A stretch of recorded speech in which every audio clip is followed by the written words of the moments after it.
Mixing these is always fun. Some of these are very delicate. Let's see here. Oh, I have a ring on me. Okay. I'm gonna throw this. Very interesting. They wanted me to pick this one up. They said it wasn't supposed to fall. They've done this. So usually when I grab the trinkets, I kind of use my hands as a scoop, but for some odd reason today they wanted me to go in fingers first, and it makes sense now. This ring was made by my grandmother. It was a piece of wire that she molded into a ring. And so in my trinket pile, this ring represents a big focus on ancestral patterns and on family patterns. And so when this ring is surrounding something, that's the main focus. Here's where my lack of knowledge is not going to help me. I'm going to look it up and I'll put it in the comments after I'm done with this video. I don't know what this finger represents. I don't know if it's Saturn, communication. That's what I'm hearing, but I don't know if that's what it represents. So, yeah,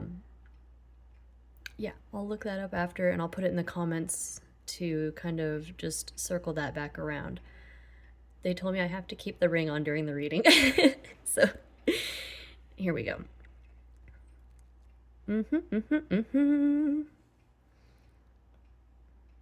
Okay.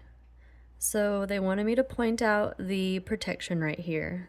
Bells mean protection for me. And they said this protection is really tied to your creativity this go around. This bismuth crystal represents creating.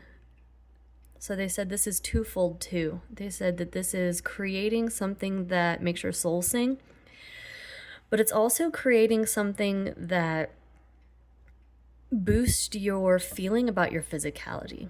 They said there's been attempts in the past for you to try to increase your wardrobe, increase your,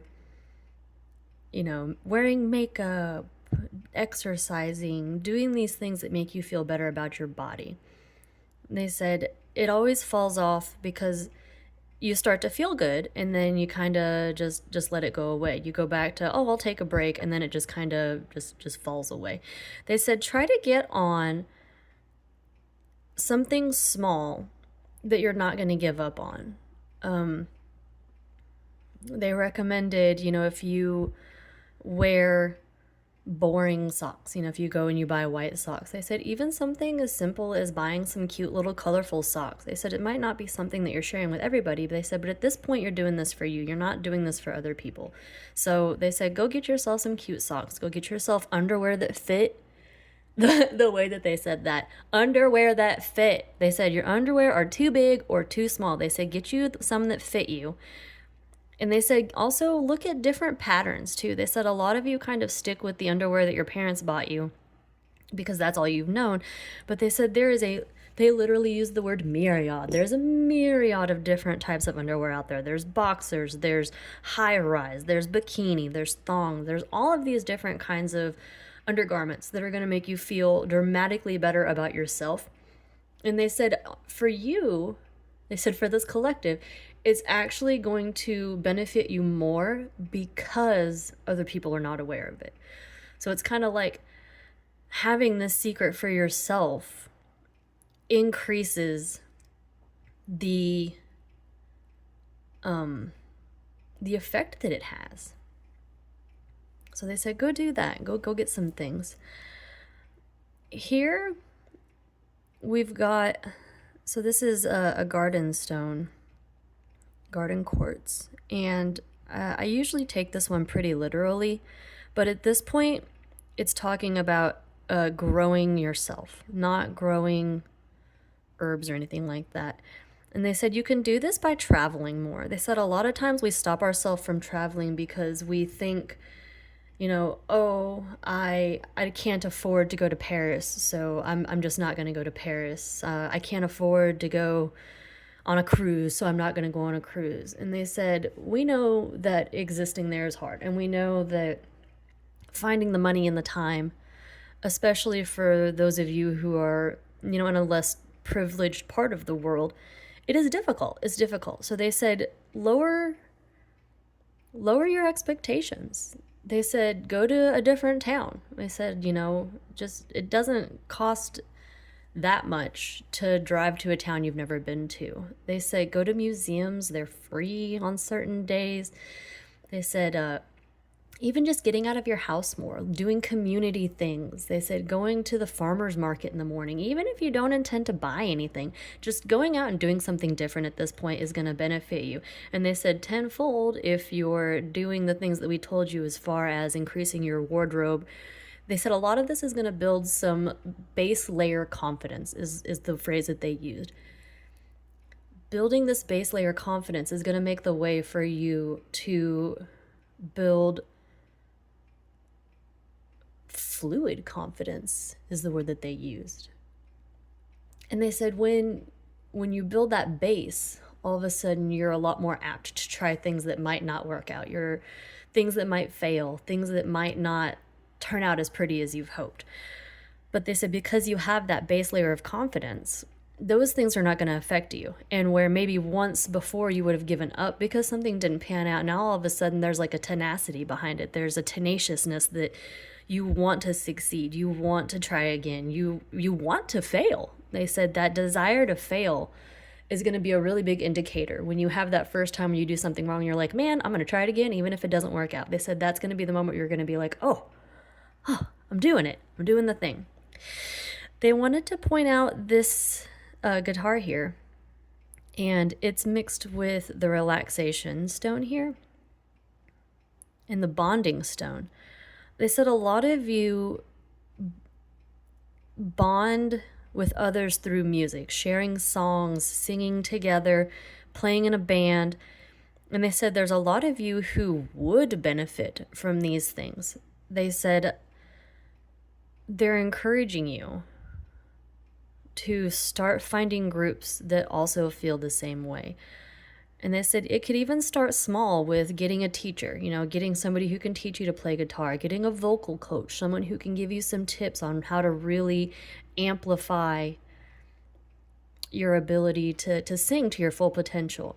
They're bringing my attention back to this ring here right now with this. They said a lot of you have arrived at this moment because those who came before you had these desires. They had these wants. They had the ability, the talent to do these things. But because of the era in which they existed, it was hard for them to do those things. They couldn't just get on their phone and Google nearest vocal coach and then scroll through reviews and find the one that would suit them. And if that one didn't work out, they couldn't just go find another one. Like, it wasn't as easy for those who came before us to do the things that we're able to do now. So they said it's a form of honor for your ancestors to go forth and to do these things. They said even if you go forth and you do it badly, they said there's still encouragement from them on the other side. There's honor, there's integrity in going and doing these things. And they said, and honestly, we say do it badly because a lot of you are still working on the confidence building, but they said it's almost impossible for you to continue to work at something and continue to be bad at it. If you keep going forward, inevitably, the only option is for you to get better. So they said a lot of this is tied to your ancestors and doing the things that they didn't get to do as a way of honoring them. They said praying to them and thanking them can only do so much. Living your life fully in ways that they never could, that is the real way to honor them and to acknowledge their struggles and to become the things that they could never even dream about achieving.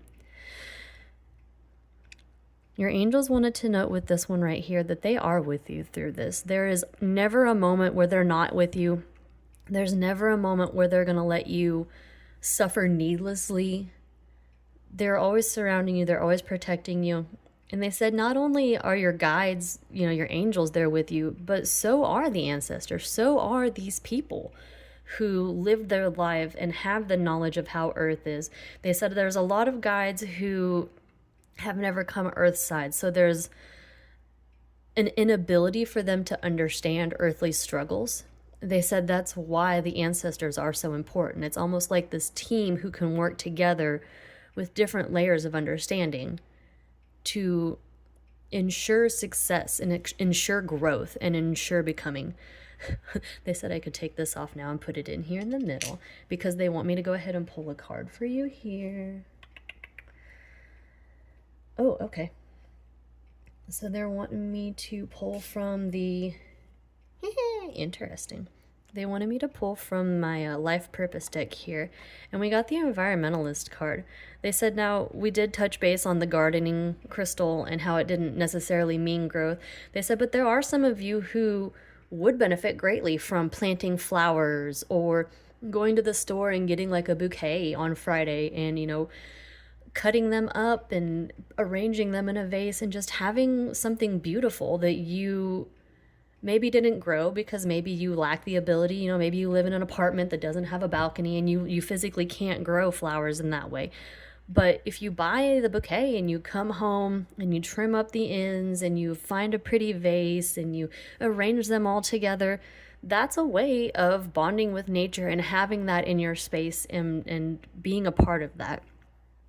They said this is bigger than that too. They said a lot of times when we hear the word environmentalist, we think, conservation, we think farmers, we think people who go out and get dirty and get nitty gritty, but they said it's deeper than that. They said a lot of times we forget that you are nature.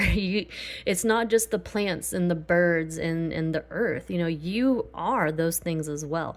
So by moving forward and doing the things that you're supposed to do, learning a new skill, being out amongst people, doing those things is also encouraging environmental growth. You see a person at the farmer's market and you smile at them and engage in a conversation with them. That's growing community. That's growing the environment around you. So they said, make sure that you don't limit yourself by worldly definitions of what things are. And remember that growth comes in many different shapes, and it's important no matter what shape that it takes.